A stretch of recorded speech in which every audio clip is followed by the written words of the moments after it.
Hello दोस्तों, मेरा नाम है अपराजिता और मैं स्वागत करती हूँ आपका evidyarthi.in में। सबसे पहले पूछना चाहूंगी कि आप सब स्वस्थ हैं, सब अच्छे हैं, कैसे सब बताना कमेंट बॉक्स के अंदर। जैसे कि आप जान ही गए होंगे आज की कौन सी वीडियो है। ये प्रश्न उत्तर की वीडियो है। आपके पाठ 10 के प्रश्न उत्तर आज हम करने वाले हैं। पाठ 10, 18वीं शताब्दी में नए राजनीतिक गठन, आपके इतिहास की बुक से। भाई प्रश्न उत्तर को कोई भी एकदम देरी वेरी नहीं करनी है, हमें जल्दी से हम लोग शुरुआत कर देंगे हमारे प्रश्न उत्तर की। सबसे पहला प्रश्न ये आपको दिख रहा होगा, निम्नलिखित, यहाँ पे एक मिनट, सबसे पहले मैं अपना हथियार को चला लेती हूँ, ठीक है। प्रश्न नंबर 1 है, निम्नलिखित में मेल बिठाएं। ये है हमारा, अगर आप इसे अंग्रेजी में बोलेंगे तो मैच दी फॉलोइंग कहलाएगा, है ना। भाई इसको हम लोग कर लेते हैं। वैसे ही इतना ज्यादा परीक्षाओं में आता नहीं है, पर इसमें से तोड़ मरोड़ के कुछ ना कुछ प्रश्न निकल ही जाते हैं। जैसे कि मेल करिए एक तरीके से, एंड आप कह सकते हैं निम्नलिखित स्थानों की पूर्ति करिए, सही गलत, ये सब इसमें से आ जाता है कभी कभार। तो यहाँ पे बहुत सारे महत्वपूर्ण शब्दों को दे रखा है, उन शब्दों को एक अच्छा अवसर मिला है भाई उन शब्दों को समझाने का, तो वे करते हैं। सूबेदार हमारा सबसे पहला शब्द है। सूबेदार को क्या कहते हैं? राज्यपाल कहा जाता है, यानी कि गवर्नर, ठीक है। पहला वाला हम जरा ढूंढते हैं। यहाँ पे सूबेदार सूबेदार सूबेदार, ये रहा। यहाँ पे भी सूबेदार मतलब ही दे रखा है, लेकिन इसका अलग से मैं सूबेदार को और ज्यादा सही तरीके से बोलूं तो उसको राज्यपाल ही बोला जाएगा, ठीक है। तो मुगलों के राज में सूबेदार रखे जाते थे, एक एक प्रांत दे दिया जाता था इन लोगों को। प्रांत को अंग्रेजी में प्रोविंस कहते हैं। सूबेदार यहाँ पे हम लोग लिख देते हैं, ये पहला वाला हमारा हो गया प्रांतीय सूबेदार, यानी कि राज्यपाल। फौजदार, फौज, भाई फौज से ही पता चल रहा है कि कुछ मिलिट्री का भाई शब्द है ना। तो फौज मतलब तो पता ही है सबको। तो इसका क्या होगा? फौज यहाँ पे आ जाते हैं। फौजदार किसको बोला जाता है? एक मुगल सैन्य कमांडर को फौजदार बोला जाता है। मुगलों के वक्त पे सैन्य कमांडर को, जो पूरी की पूरी सेना को कमांड कर रहा हो, उसको बोला जाता है फौजदार। तो भाई यहाँ पे नंबर 2 भाई हमें मिल गया बड़ी आसानी से। इजरादार, इजरादार किसको बोला जाता है? एक राजस्व कृषक को इजरादार बोला जाता है।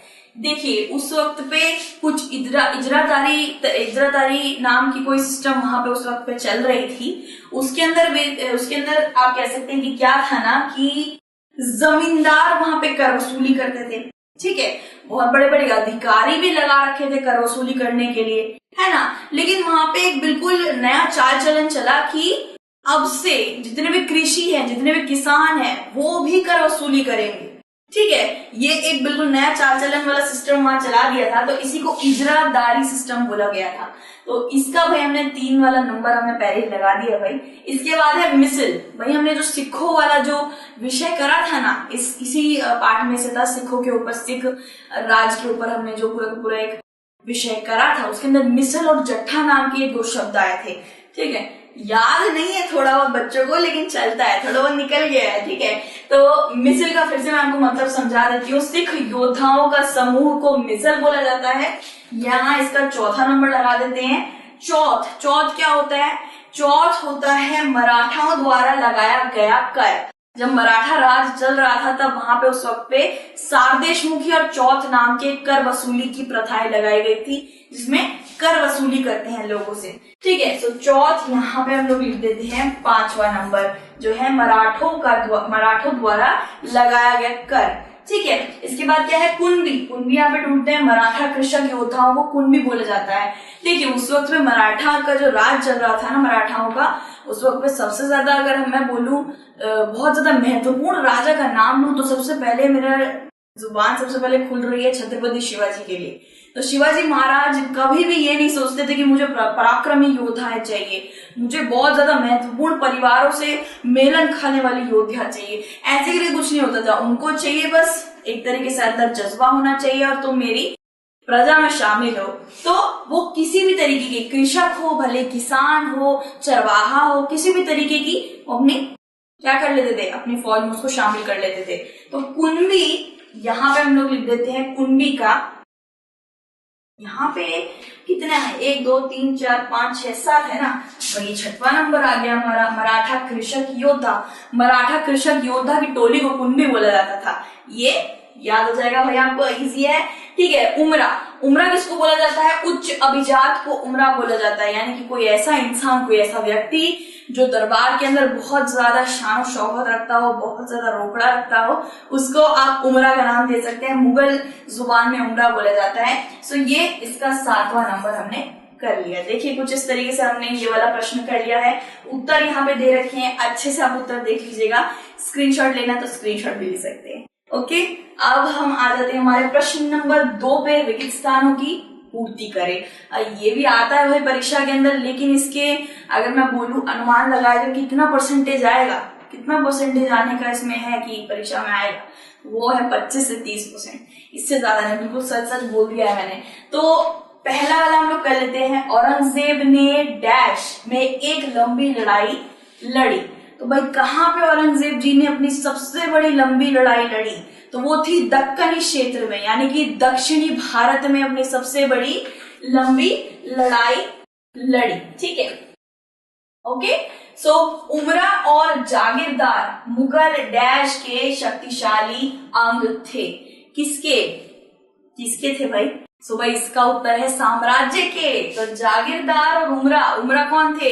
उच्च स्वर लोग जो बहुत ज्यादा ऊपरी जात के हों, ठीक है, उनको उमरा बोला गया। अभी अभी हमने करा ना, तो उमरा और जागीरदार साम्राज्य के एक तरीके से अभिन्न अंग थे। ठीक है, अब यहाँ पे आता है असफ जाह ने हैदराबाद राज्य की स्थापना डैश में की। असफ जाह ने, यहाँ पे देखा जाए तो 1724 में इन्होंने हैदराबाद की स्थापना करी थी। ठीक है, या फिर मैं बस ऐसे कुछ रफली तरीके से लिख दे रही हूँ, पीछे अच्छे से उत्तर लिखे हुए हैं। अवध राज्य का संस्थापक डैश था। अवध राज्य का संस्थापक कौन था भाई? मतलब एक तरीके से बोले तो गवर्नर, राज्यपाल कौन था? तो यहाँ पे हम लिख देते हैं सादत खां। ठीक है, सादत खां कौन थे? अवध के राज्यपाल। ठीक है भाई, हमने आपके सारे उत्तर कर दिए हैं। अब पीछे अच्छे से उत्तर लिखे हुए हैं, देखिए दक्कन साम्राज्य 1724 और सादत खां कहाँ का? अवध का राज्यपाल था। ठीक है, याद रखना है। प्रश्न नंबर 3 आता है, बताइए सही या गलत। सही या गलत मुझे सबसे ज्यादा, मतलब मैं क्या बताऊं, इतना सरल लगता है कि जय माता टिक टिक ऐसा लगता है बिल्कुल। सो क वाला करते हैं। सबसे पहला वाला है, नादिर शाह ने बंगाल पर आक्रमण किया।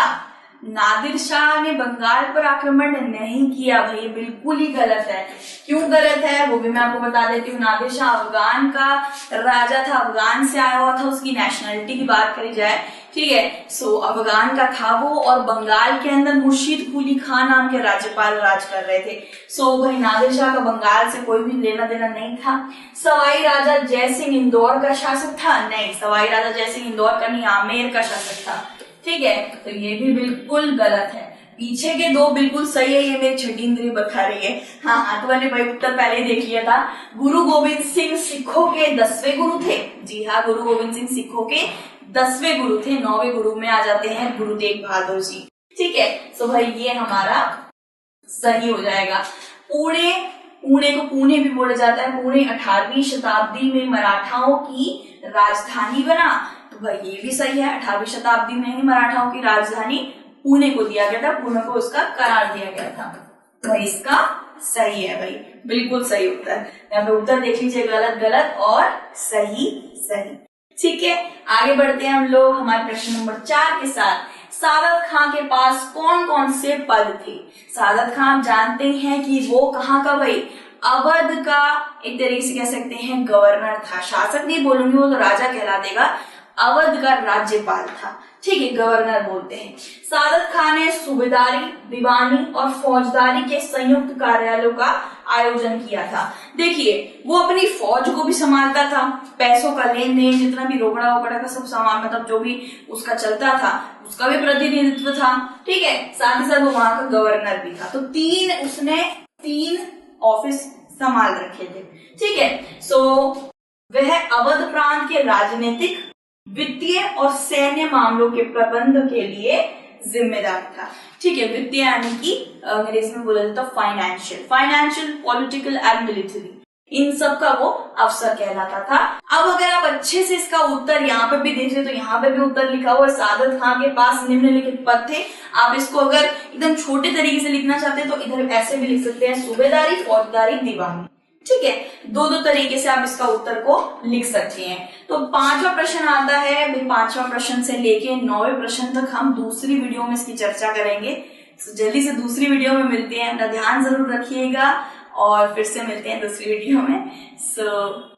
धन्यवाद इस वीडियो को देखने के लिए। अगर आपको ये वीडियो अच्छी लगी, अपने पॉजिटिव कमेंट्स को नीचे जरूर लिखिएगा। मैं जरूर आपके सारे के सारे कमेंट्स को पढ़ती हूँ और बिल्कुल छोटे छोटे दिल दे देती हूँ। ठीक है, तो दूसरी वीडियो में मिलते हैं। Bye bye.